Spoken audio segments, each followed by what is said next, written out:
세금 부담이 가중한지 가중하지 않은지 판단은 가중하지 않다라고 정부에서 많이 설명을 했잖아요, 그죠? 네. 그런데 가중하기 때문에 매물로 나올 것이다 라는 또 이제 네, 주장들을 하는 것이 서로 이제 시장이 안 맞는 거죠, 그죠? 주택청약저축이나 내 집 마련 저축이라든가 이것들을 보게 되면 가입자 수에 비해서 네. 아파트 공급 숫자를 보게 되면 네. 0.001%밖에 그 실수요자들이 그만큼 이제 많이 있기 때문에 시장에서는 이가 수요와 공급에 의해서 가격이 결정됩니다. 내년 시장 전망에 대한 얘기를 좀 해볼까 합니다. 요즘 거래 패턴을 보면 이 전세 수요가 일부 매매로 돌아서면서 집값 상승이 또 계속되는 이런 현상이 나타나고 있는데 이런 움직임이 내년에도 계속 이어질까요?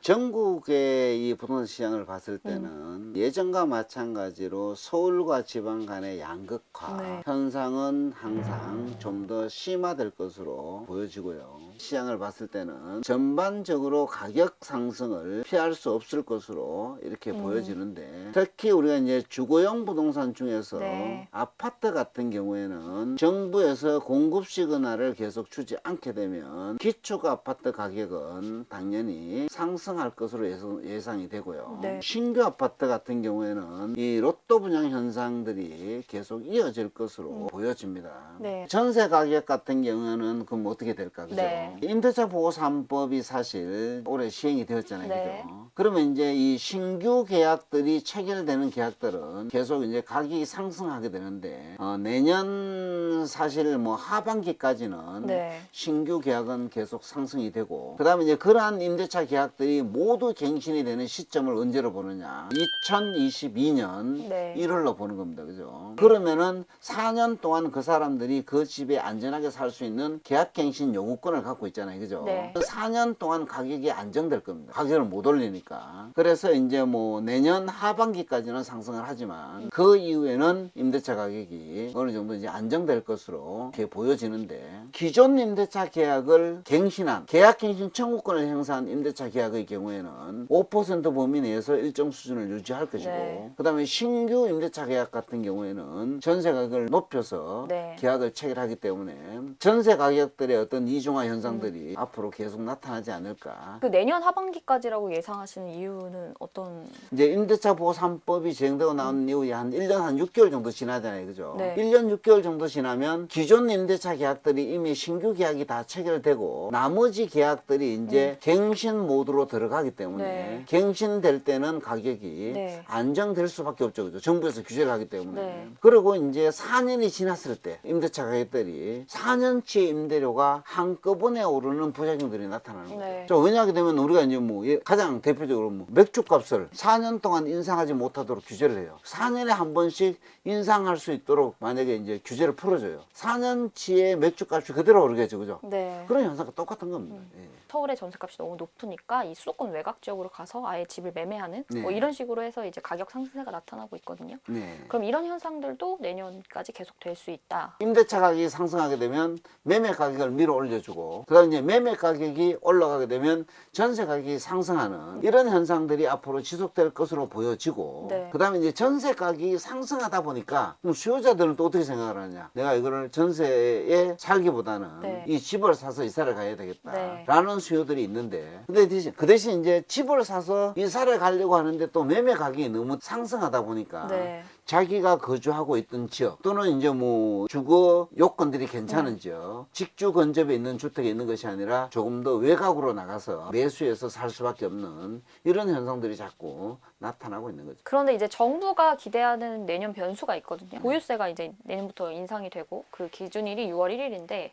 그리고 양도소득세도 이제 중과가 되는데 그 내년 6월까지 한시적으로 유예를 줬죠. 그래서 정부는 내년 6월 전까지 다주택자들이 매물을 내놓을 것이다 이렇게 생각을 하고 있는데 가격 상승 기대감이 높아서 증여로 돌릴 것이다 이런 얘기도 있고 세금 부담을 견디지 못하고 내놓을 것이다 이런 의견도 팽팽한데 어느 쪽으로 보시나요? 지금 이제 정부에서는 보유세도 최대한 인상을 네. 했고 사실 우리가 이제 공시지가라든지 현실화율을 높여서 많이 상승을 했고 취득세도 사실 다주택자들은 거의 네. 매수를 하지 못하도록 또 규제를 했고 양도소득세 같은 경우에는 최고 세율이 세율이 약 72%까지 과세를 하다 보니까 결국은 다주택자들이 주택을 시장에 매물로 내놓을 것이다라고 네. 지금 예측을 하고 있잖아요. 그죠? 세금 부담이 가중한지 가중하지 않은지 판단은 가중하지 않다라고 정부에서 많이 설명을 했잖아요. 그죠? 네. 그런데 가중하기 때문에 매물로 나올 것이다. 라는 또 이제 네, 주장들을 하는 것이 서로 이제 시장에 안 맞는 거죠. 그죠? 부동산 세금이라는 것은 지금 여기에서 더 많이 인상을 시키기에는 쉽지 않을 겁니다. 국민들이 어느 정도 이제 부담할 수 있는 수준에서 세금을 부과해야 되는데 지금 세금 같은 경우에는 뭐 보유세가 되었든 양도소득세가 되었든 너무 많다라는 겁니다.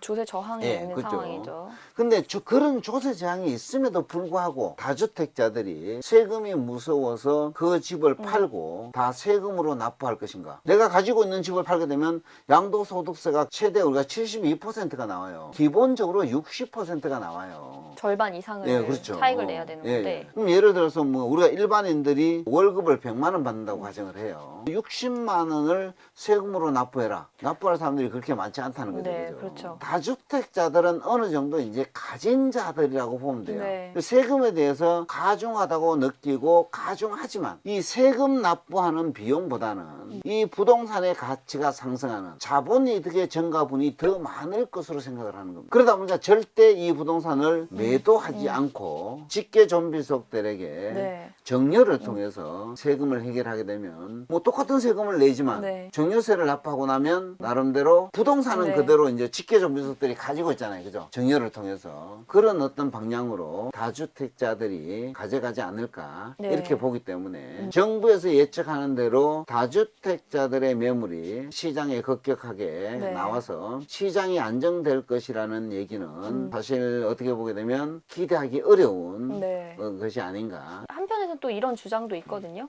이미 가격이 상승이 좀 많이 됐고 세금 보유세도 높아졌고 그래서 투자 수익률이 줄어들어서 네.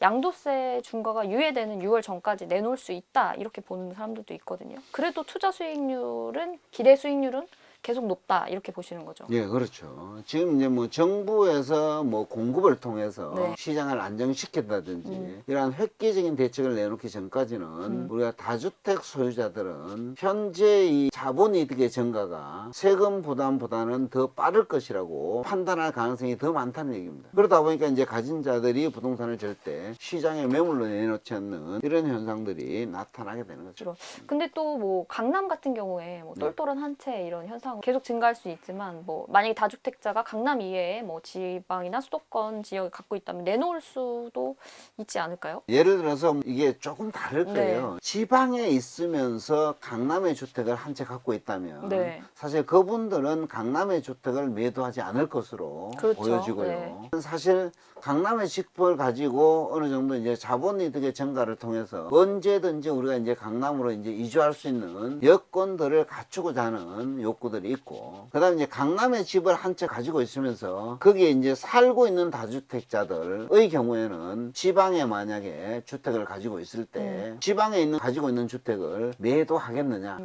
네. 데는 사실 거기에 대해서도 의문을 가질 수밖에 없습니다. 다른 지역에 갖고 있는 아파트를 한 네. 채 팔아서 이제 세금을 50% 납부하고 나면 현금을 갖고 어떤 다른 곳에 투자를 해야 되는데 네. 현재 우리나라 경제 상황에서 어떤 지역에 투자할 수 있는 어떤 여건들이 많이 마련돼 있지 않아요. 그러니까 투자 자산이 네, 그렇죠. 네. 그 자금을 갖고 다른 곳에 투자를 해서 더 많은 수익을 얻는 것이 아니라 기존 주택을 갖고 있으면서 자본이득의 증가를 기대하는 것이 더 효과적이라고 판단하기 때문에 네. 매물은 그렇게 많이 나오지 않을 것이다 라고 보는 거죠. 네. 어쨌든 다주택자의 입장에서 보면 취득세가 이미 좀 많이 높아졌고 네. 2주택자는 거의 8%니까요. 그러니까 투자할 수 있는 여건은 아니라고 생각을 하거든요. 네. 세금이나 이런 부분에서. 네. 그래서 그런 면에서 봤을 때 투자 수요는 좀 줄어들었다고 보는 게 다양한데 투자 수요가 줄어든 상황에서 가격이 그래도 계속 상승할 수 있을까요? 수요라는 것은 네.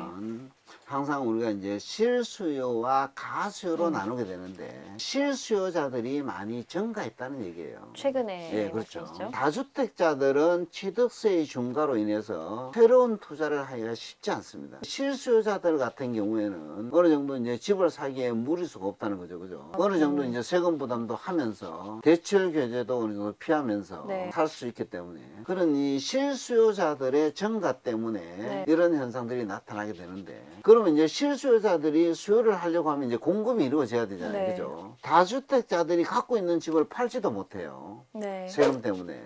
이제 민간에서는 주택을 건설해서 공급할 데가 없어요. 그죠? 땅이 부족하다는 예, 얘기죠. 그렇죠. 그러다 보니까 이제 이런 현상들이 나타나는 거죠. 지금 실수요에 의해서 움직이는 시장이고 이런 움직임으로 충분히 올해처럼 내년에도 가격 상승이 이어질 수 있다. 예, 그렇죠. 뭐 이렇게 보시는 거죠? 주택 청약 저축이나 내 집 마련 저축이라든가 이런 것들을 보게 되면 가입자 수에 비해서 네. 아파트 공급 숫자를 보게 되면 네. 0.001%밖에 안 돼요. 그러다 보니까 이제 청약 저축에 가입하고 있는 사람은 실수요자라고 볼 수 있잖아요. 그죠? 그 실수요자들이 그만큼 이제 많이 있기 때문에 시장에서는 이가 수요와 공급에 의해서 가격이 결정되는 거예요. 그래서 내년 부동산 시장에서 가장 주목하는 변수가 뭐 다른 것들이 있을까요? 가장 중요한 것은 이 코로나 사태의 어떤 확산 여부라고 보시면 돼요. 네. 코로나 사태가 하루빨리 진정이 되어서 경제 활동이 정상화되면 자영업자라든지 어떤 이런 사람들이 소득 수준이 높아질 게 아니에요. 그죠? 그럼 가처분 소득이 늘어나서 네. 부동산을 사거나 경제 활동을 하거나 많이 투자를 할 수가 있기 때문에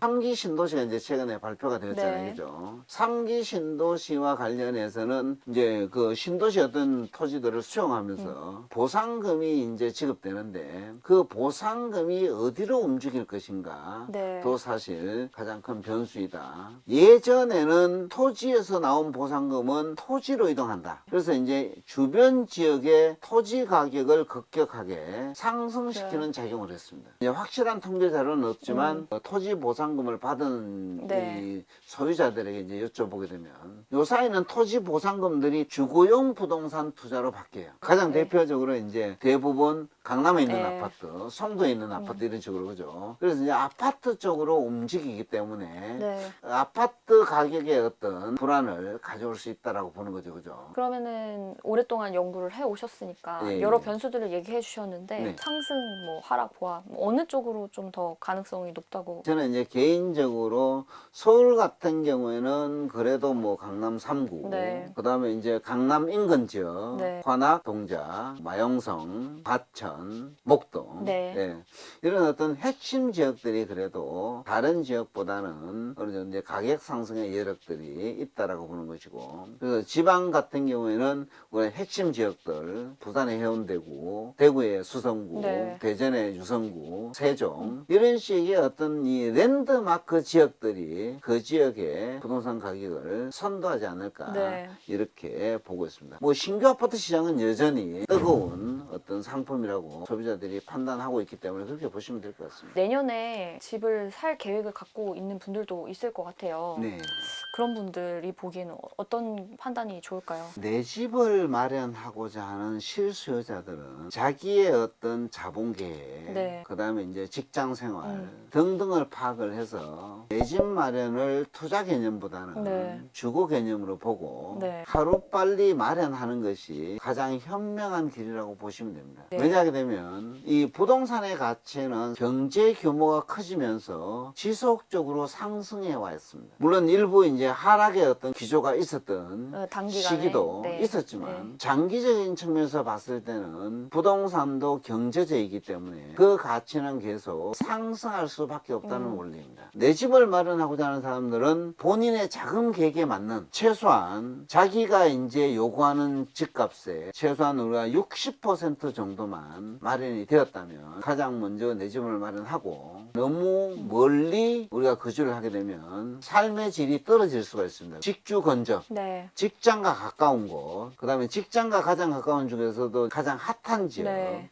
을 선정을 해서 내 집을 마련하게 되면 좀 더 안정된 생활을 추구할 수 있지 않을까 이렇게 봅니다. 그 국토부 장관이 이제 교체가 되는데요. 네. 네, 이제 신임 후보자분은 뭐 SH공사, LH공사 이런 데서 주택 공급과 관련된 업무를 네. 맡으셨어요. 네. 네, 장관으로 임명이 되시면 어떤 변화가 있을 것이라고 생각할 수 있을까요? 공공기관에 있으면서 정부에서 추진하고 있는 각종 주거복지 대책들을 충실히 수행을 함으로 인해서 네. 일정 부분 우리가 이제 서민의 주거복지에 기여했다는 장점들을 가지고 있습니다. 그죠? 또 부동산 시장 같은 경우에는 어떤 민간의 부분이 상당히 중요한데 네. 그런 민간 부분을 존중해서 개발적으로 방향 전환을 해야 되는데 그렇게 하기가 쉽지 않을 것으로 이렇게 보여집니다. 변 내정자가 대학 교수 시절에 네. 또는 우리가 이제 뭐 공공기관의 사장으로 있으면서 시장 중심이 아니라 네. 정부의 정책들을 많이 이제 강조를 하고 네, 공적인 기능들을 공적인 기능들이나 취약계층들을 많이 강조를 했기 때문에 민간 부분들을 방향 전환을 하기가 쉽지 않을 것으로 보여지는데 공공에서는 주거 취약계층인 약 10%에게 주거복지 측면에서 영구임대주택을 공급해야 되겠다라는 전략들을 반드시 수립을 해서 실행을 하고 나머지 90%는 민간이 참여할 수 있도록 네. 제도적으로 규제를 완화하게 되면 시장이 좀 안정적으로 갈 텐데 그러한 방향으로 갈 수 있을지 기대하기가 상당히 어려운 측면이 있지 네. 않을까.